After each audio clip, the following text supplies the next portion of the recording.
It was just past sunset when I set the table. 3 plates, polished silverware, and the roast chicken Daniel loved since he was little. The house smelled like thyme and butter, and for a moment, I felt proud. My boy was coming home with his wife, Vanessa, and her family. Maybe tonight things would feel warm again, but when their car pulled up, the air shifted.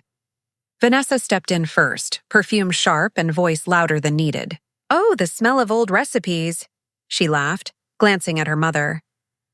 "Mom, it's quaint." Her mother smiled thinly. My hands trembled just a little as I said, "Dinner's ready, dear." Daniel hugged me, quick and distant, as if the gesture embarrassed him. "Mom, keep it simple tonight, okay? Vanessa's parents aren't used to heavy food." His words stung more than they should have. I nodded anyway, pretending not to notice how his wife rolled her eyes when I placed extra napkins on the table. When everyone gathered in the dining room, I moved to take my usual seat, the head of the table, my late husband's chair. Vanessa's hand shot out. "Oh, actually, my dad should sit there," she said lightly. "He's the guest of honor." I hesitated, the smile on my face frozen, and quietly stepped aside. Dinner began with laughter. Theirs, not mine. Vanessa's mother complimented the curtains, saying they reminded her of old-fashioned motels. I kept silent, trying to swallow both my pride and my food. But before I could take a bite, Vanessa leaned over and whispered, "Would you mind eating outside?" "The table's a bit cramped." I blinked at her, unsure if I heard right. "Outside?" "Yes," she smiled, her voice coated in sugar. "You love the porch, don't you? It's peaceful there." Daniel looked down at his plate. He didn't say a word.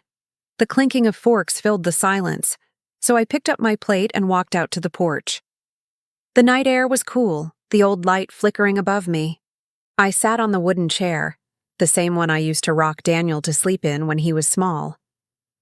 From inside, their laughter spilled through the windows, bright, carefree, and cruel. I tried to eat, but every bite tasted like ash. My eyes blurred as memories flooded in. Daniel as a boy, tugging on my apron, asking for another slice of pie. Me working double shifts after my husband passed, just to keep this house paid for. All of it, for this.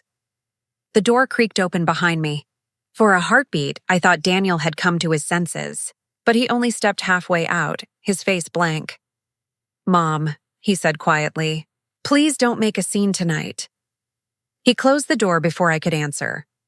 I sat there, staring at the dark yard, the laughter echoing faintly from inside my own home. The food grew cold. The tears didn't, and somewhere deep inside, something in me, something soft, something trusting, began to die. Here's your expanded script. It was just past sunset when I set the table. 3 plates, polished silverware, and the roast chicken Daniel loved since he was little. The house smelled like thyme and butter, and for a moment, I felt proud. My boy was coming home with his wife, Vanessa, and her family. Maybe tonight things would feel warm again, but when their car pulled up, the air shifted. Vanessa stepped in first, perfume sharp and voice louder than needed. "Oh, the smell of old recipes," she laughed, glancing at her mother.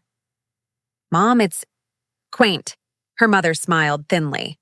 My hands trembled just a little as I said, "Dinner's ready, dear." Daniel hugged me, quick and distant, as if the gesture embarrassed him. "Mom, keep it simple tonight, okay? Vanessa's parents aren't used to heavy food." His words stung more than they should have. I nodded anyway, pretending not to notice how his wife rolled her eyes when I placed extra napkins on the table. When everyone gathered in the dining room, I moved to take my usual seat, the head of the table, my late husband's chair. Vanessa's hand shot out. "Oh, actually, my dad should sit there," she said lightly. "He's the guest of honor." I hesitated, the smile on my face frozen, and quietly stepped aside. Dinner began with laughter. Theirs, not mine. Vanessa's mother complimented the curtains, saying they reminded her of old-fashioned motels. I kept silent, trying to swallow both my pride and my food. But before I could take a bite, Vanessa leaned over and whispered, "Would you mind eating outside?" "The table's a bit cramped." I blinked at her, unsure if I heard right. Outside? Yes, she smiled, her voice coated in sugar. You love the porch, don't you? It's peaceful there. Daniel looked down at his plate. He didn't say a word. The clinking of forks filled the silence, so I picked up my plate and walked out to the porch. The night air was cool, the old light flickering above me. I sat on the wooden chair, the same one I used to rock Daniel to sleep in when he was small. From inside, their laughter spilled through the windows, bright, carefree, and cruel.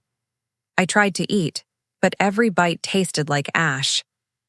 My eyes blurred as memories flooded in. Daniel as a boy, tugging on my apron, asking for another slice of pie. Me working double shifts after my husband passed, just to keep this house paid for. All of it, for this. The door creaked open behind me. For a heartbeat, I thought Daniel had come to his senses, but he only stepped halfway out, his face blank. Mom, he said quietly, please don't make a scene tonight. He closed the door before I could answer. I sat there, staring at the dark yard, the laughter echoing faintly from inside my own home. The food grew cold. The tears didn't, and somewhere deep inside, something in me, something soft, something trusting, began to die. That night, I didn't sleep. The laughter from the dining room had long faded, but its echoes clung to the walls like smoke. I sat on the porch until the moon sank low, staring at the closed curtains. Behind those windows was the home I built brick by brick, yet somehow I was now just a shadow standing outside it. The next morning, I busied myself in the kitchen. Habit, maybe. My hands knew what to do even when my heart didn't. As I stirred the pot of oatmeal, Vanessa's voice floated in from the hallway. Mom, we're going out for brunch with my family, she said.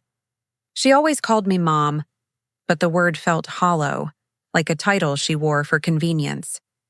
She didn't notice that the porridge was still steaming, that I had already set the table for them. Daniel walked past me, phone in hand. We'll eat out, Mom. Don't worry about cooking. He didn't even look up. After they left, I sat at the table alone, staring at 3 untouched bowls. The house was silent again, but this silence hurt more than the laughter. I drifted into memories then, uninvited and cruel.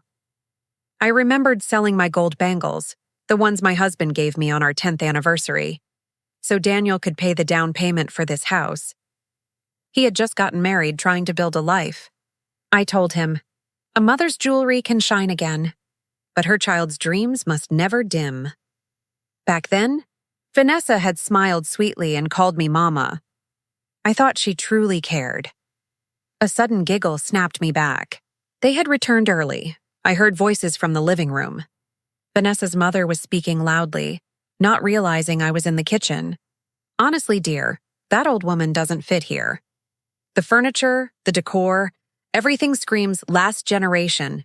You deserve a modern home. I froze.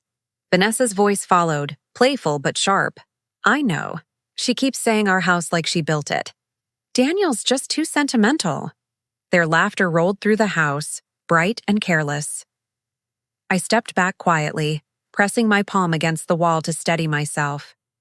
Every word pierced deeper than the last. I thought of my husband, how he worked overtime at the factory just to buy this land. I thought of the nights I stayed awake rocking Daniel through fevers, dreaming of the man he would become. And now, here I was, an unwanted relic in my own home. Later that evening, when I went to my room to rest, I stopped dead in the doorway. My dresser, gone. My quilt folded and stacked by the stairs. I found my clothes in boxes, neatly labeled and pushed toward the back of the hallway. Confused, I turned to Daniel as he walked by. Daniel, I said softly, where are my things going? He hesitated, avoiding my eyes. Vanessa thought you'd be more comfortable in the small room near the kitchen. It's quieter there. My voice trembled. The servants' room? He rubbed the back of his neck. It's just temporary, Mom. Please don't take it the wrong way. Don't take it the wrong way. The phrase echoed through me like a cruel joke. That night, I moved my boxes myself. Vanessa didn't even offer to help. The servant's room was cold and smelled of detergent. I sat on the edge of the narrow bed, holding my husband's photograph, my fingers tracing his face through the frame. "How did we come to this?" I whispered. How did love turn into silence?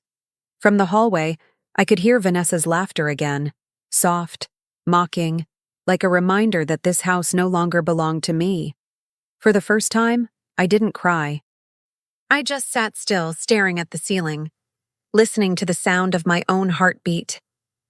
Because somewhere deep inside, a quiet resolve began to grow, the kind that comes not from anger, but from pain too deep to ignore, and though I didn't know it yet, that silence was about to change everything. Days turned into weeks, and slowly, the house I once called home began to feel unrecognizable. It wasn't just the furniture that changed, it was the air, the rhythm, the heart of it. One morning, I came downstairs and nearly dropped my teacup. The old wooden chairs my husband built with his hands, gone. In their place stood sleek silver ones that squeaked against the floor. The curtains were replaced too, my floral ones faded but warm, swapped for gray blinds that shut out the sun. I stood there, speechless, as Vanessa walked in with a smug smile. "Oh, I forgot to tell you," she said casually, sipping her coffee. "We did a little makeover." The old look was heavy. "Those weren't just decorations," I whispered. "They were memories," she chuckled softly. "Memories don't match modern interiors, Martha. Don't worry, I kept one or two of your knickknacks, for sentiment." Her words stung like salt on a wound. As the days passed, every trace of me seemed to vanish. The family photo wall, gone. My wedding portrait with Richard, my late husband, replaced by a glossy print of Vanessa and Daniel on a beach. Even the clock he fixed so many times was missing from its hook. The first time I spoke up, I did it gently.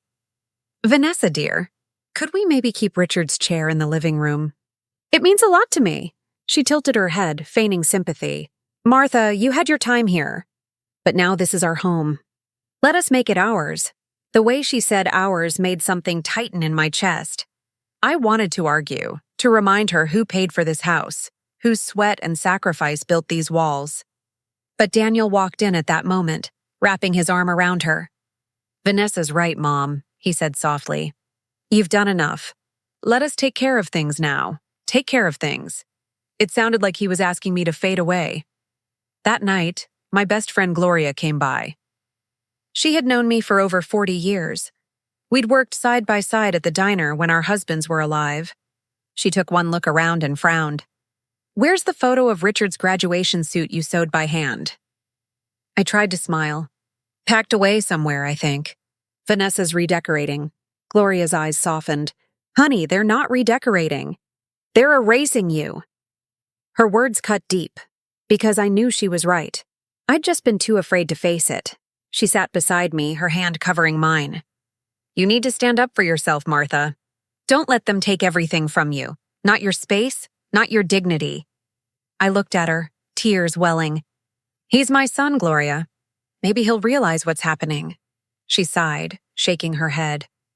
"Martha, love can blind us to cruelty, even when it's in our own home. By the time he realizes, it might be too late." Her warning echoed long after she left. That night, as I walked through the hallway, I paused by the mirror. For a moment, I didn't recognize the woman staring back. Tired eyes, trembling hands, a smile stretched too thin. Vanessa's laughter rang out from the living room, mingling with Daniel's voice. They were watching a movie, eating popcorn from the bowl I'd once used to serve my husband's soup during his illness. I leaned against the wall, invisible, listening to the house that no longer spoke my name. In that moment, I realized something heartbreaking.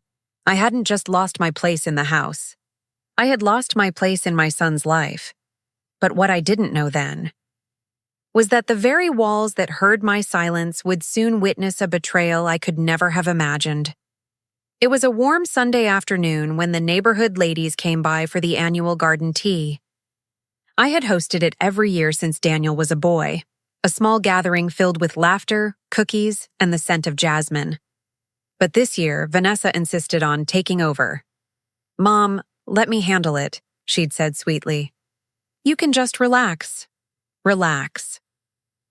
The word sounded generous until I realized it meant stay out of sight. By noon, the backyard was decorated with white ribbons and crystal glasses that shimmered under the sun. I stood at the kitchen window, watching Vanessa greet guests in a dress that sparkled too much for daylight. Daniel stood beside her, looking proud. I wanted to feel the same. When the doorbell rang again, I hurried to open it. Old habits die hard. It was Mrs. Coleman from next door. She smiled warmly. "Oh, Martha, you look lovely. Are we meeting in the garden?" Before I could answer, Vanessa's voice cut in from behind me. "Oh, Mrs. Coleman. Thank you for coming. Please come this way. We're hosting in our garden today. Our garden, not mine." I followed them outside quietly, helping carry trays and refill drinks. But when I went to place a few sandwiches on the table, Vanessa blocked me gently with a laugh that wasn't kind. "Oh, Martha, don't trouble yourself. Just relax. We've got help for that." A few of the guests exchanged awkward glances. Some smiled politely. I smiled too, the kind of smile you wear to hide a bruise. As the afternoon went on, I became a ghost at my own gathering. Vanessa laughed the loudest, her mother whispered in her ear, and Daniel stood by, beaming as if this was all normal. When someone complimented the house, Vanessa replied proudly, "Yes, Daniel and I worked so hard to make it ours. It was such a mess before." The words hit like a slap. A mess? That house had been my dream. Every curtain, every lamp, every corner carried a memory, and now it was being rewritten as hers. I tried to leave quietly, but Mrs. Coleman caught my arm. "You should be sitting up there with them, dear," she whispered. "You built this home," I smiled weakly. "Some things change, Mrs. Coleman." When I went back inside to wash a few dishes, I could still hear Vanessa's laughter outside. It carried through the open window, sweet and sharp at the same time. Then came her voice, louder than before. "Daniel's mother? Oh, she's just a guest now. She's happier that way." The crowd chuckled lightly, some out of politeness, some out of discomfort. I froze, a plate slipping from my hand and shattering in the sink. The sound silenced me more than it startled me. I stood there for a long moment, hands trembling, soap bubbles clinging to my skin like shame. When I finally gathered myself and walked to the back door, I saw it, Daniel laughing, shaking his head, not saying a word in my defense. My vision blurred. I turned away, clutching the countertop to steady myself. I didn't want them to see me cry. By the time the guests left, the sun was dipping low, painting the house in gold. But it didn't feel like light anymore. It felt like fire. I quietly walked to my room, the small one by the kitchen, only to find the door locked. I called out softly, thinking maybe it was a mistake. No answer. I tried the handle again. Still locked. The laughter from the garden drifted inside once more. They were still celebrating. I sank down by the door, my back against the cold wood. The servants' room, my room, was no longer mine either. So I went to the living room, took the small photograph of my husband from the shelf, and sat in the dark. I whispered to him like I used to when life felt too heavy. "Richard, they've taken everything from me, everything but your memory." That night, as I lay on the couch, I heard voices from the other room. Vanessa's family was still talking. "We just need to convince Daniel to transfer the property title," her mother said. "Once it's under their names, everything will be secure." Vanessa's voice followed, quiet but firm. "Don't worry, Mom. I know exactly how to make him do it." My heart stopped. They weren't just taking my place. They were coming for the house itself. And for the first time, fear turned into something else. Something sharper. Something that would soon awaken the strength I had long buried. That night, I couldn't sleep. The sound of laughter from the next room had faded, replaced by the quiet hum of the refrigerator and the ticking clock on the wall. But inside my chest, something else ticked.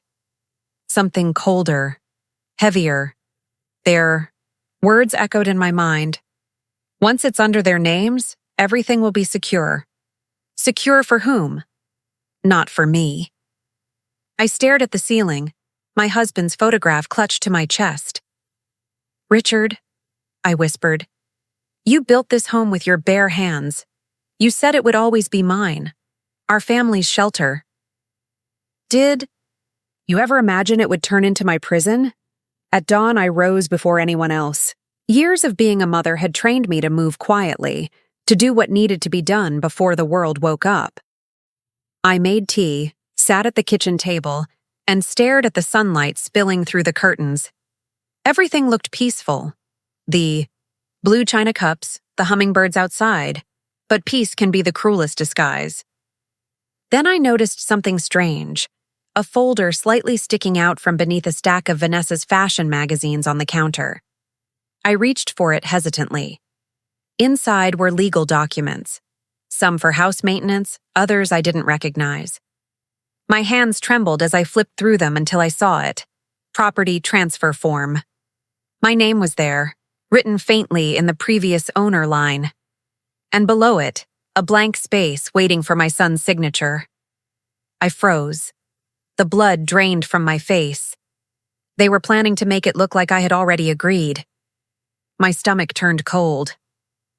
Just then, footsteps approached. I quickly tucked the papers back and busied myself with washing a cup. Vanessa entered, humming.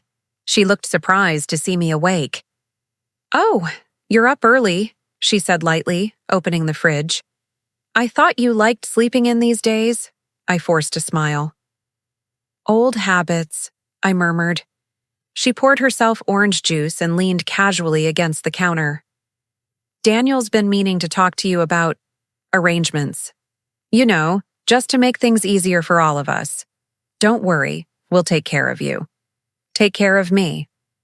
Those words again, polite daggers wrapped in honey. When she left the kitchen, I stood still for a long moment, staring at the doorway where she'd been. The woman had charm, the kind that hid fangs beneath a smile. That afternoon, I waited until the house was empty. Daniel had gone to work, Vanessa to her mother's. I went to his study, a room I hadn't entered since my husband passed. Dust coated the bookshelves, and the smell of old paper filled the air. I opened drawer after drawer, searching for something, anything that could protect what was left of my life. Then, at the very back of the desk, I found it. A small envelope sealed with my husband's handwriting. My heart pounded. I recognized it instantly. "To Martha," it said. "Only open if you ever feel lost." I tore it open with trembling hands. Inside was a single letter and a notarized paper.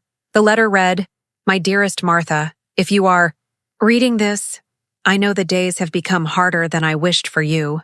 I've left something that might give you peace. The house, our home, is under a trust. It cannot be sold or transferred without your written and verified consent. Daniel will not know this unless you show the papers hidden beneath the blue lining of the drawer. I trust you'll know when the time is right. With love, Richard." Tears blurred the words. My hands shook as I pulled at the blue lining. Sure enough, beneath it was a sealed envelope containing the trust papers, officially signed and dated years ago. A wave of relief and heartbreak washed over me all at once. Richard had foreseen this. He had protected me even after death. But as I held those papers close, I realized the truth.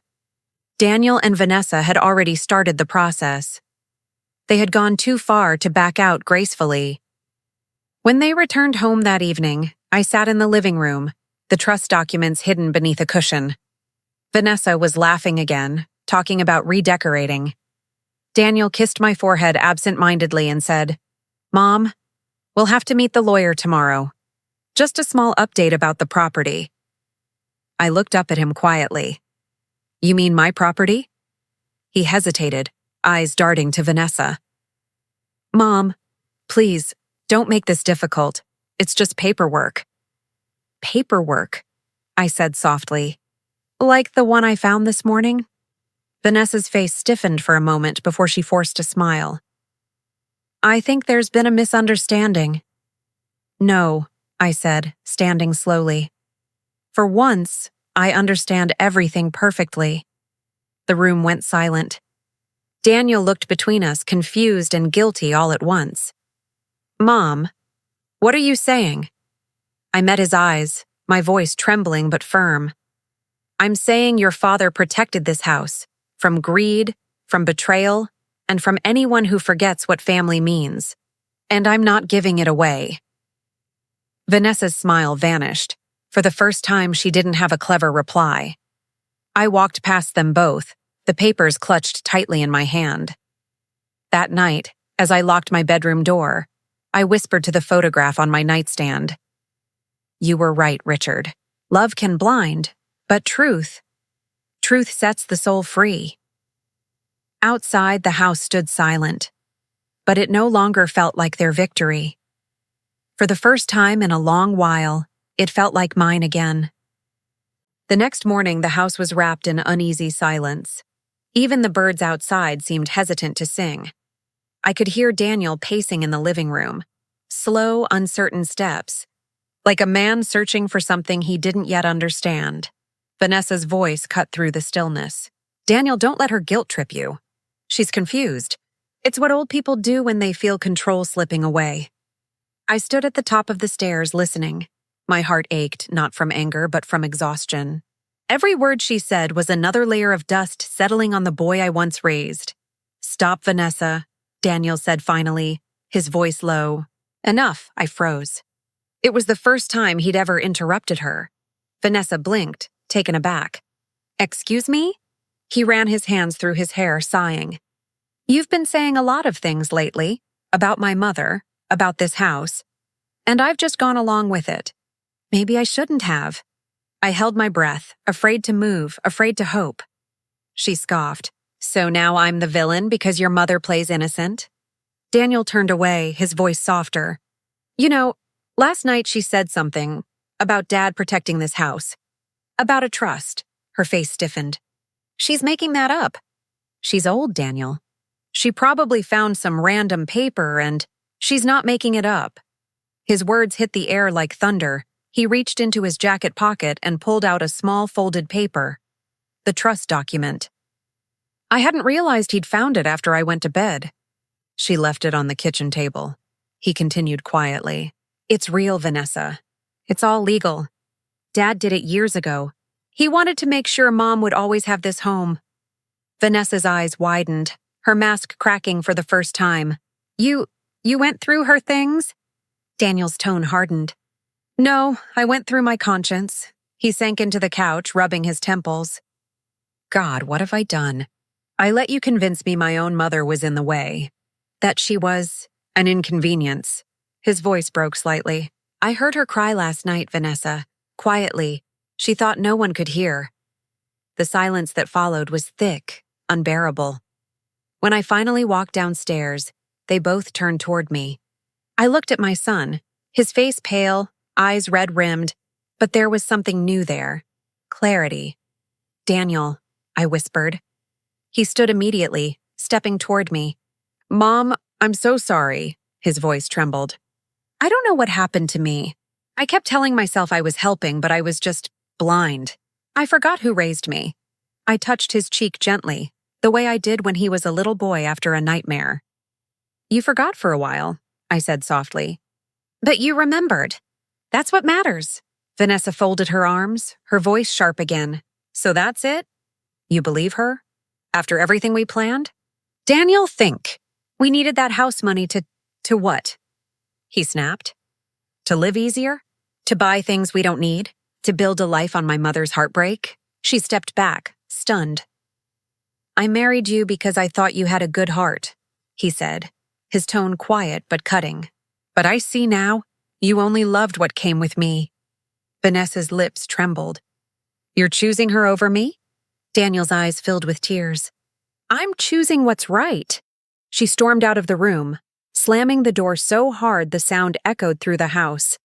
The silence that followed was heavy, but not the same kind of silence as before. This one felt cleaner.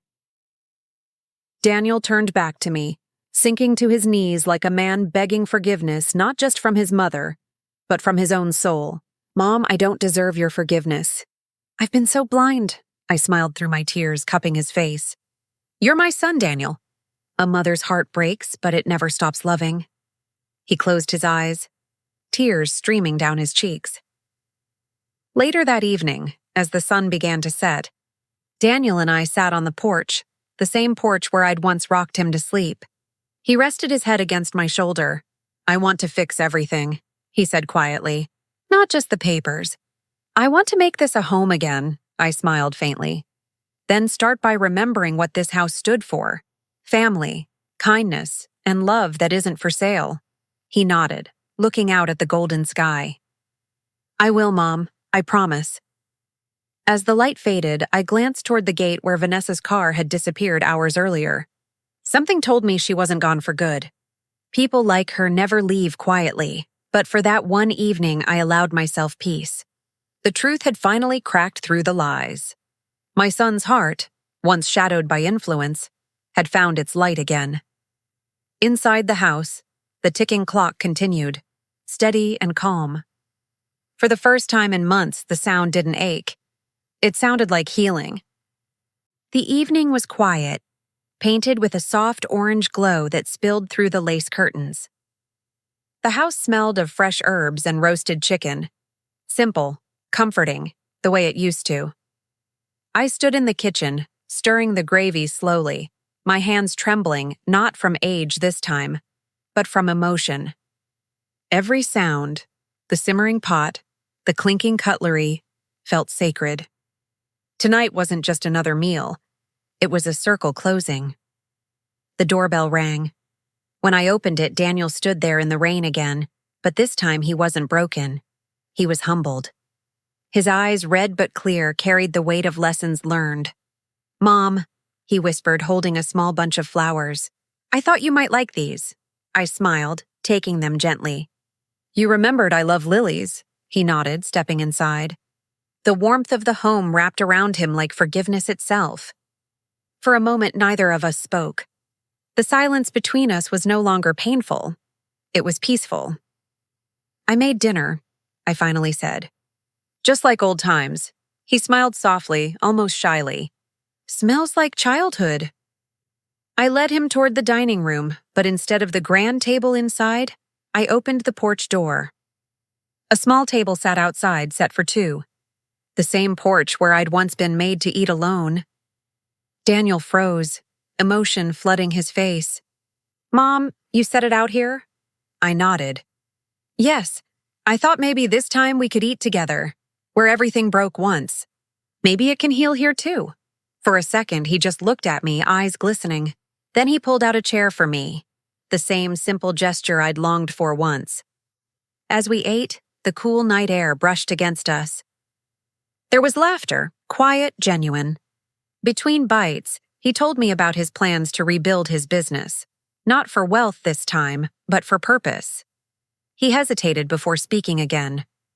Vanessa called, he said softly. She wanted money. I told her no. I told her I was done living someone else's idea of success. I smiled, a gentle pride swelling in my chest. Then you've already won, Daniel. He looked at me with tearful eyes. I don't deserve this forgiveness. Forgiveness isn't earned, I said, placing my hand over his. It's given, because love doesn't die, it just waits to be remembered. The wind carried the scent of jasmine, and somewhere in the distance, a nightbird sang. I looked at my son, the man he had become, and for the first time in a long while, my heart didn't ache. After we finished, Daniel stood and said softly, Thank you for waiting for me. Mom! I rose slowly, meeting his gaze. A mother doesn't stop waiting, son. She just learns to pray a little harder. He smiled through his tears, and together, we sat beneath the stars, no longer divided by walls or pride. The same porch that once held my loneliness now held our healing. And as the night deepened, I realized sometimes justice doesn't roar. It arrives quietly, in the form of a shared meal, forgiveness and love finally restored. Moral: never let pride or influence make you forget the hands that once fed you. The home you inherit carries not just walls, but the heart that built them.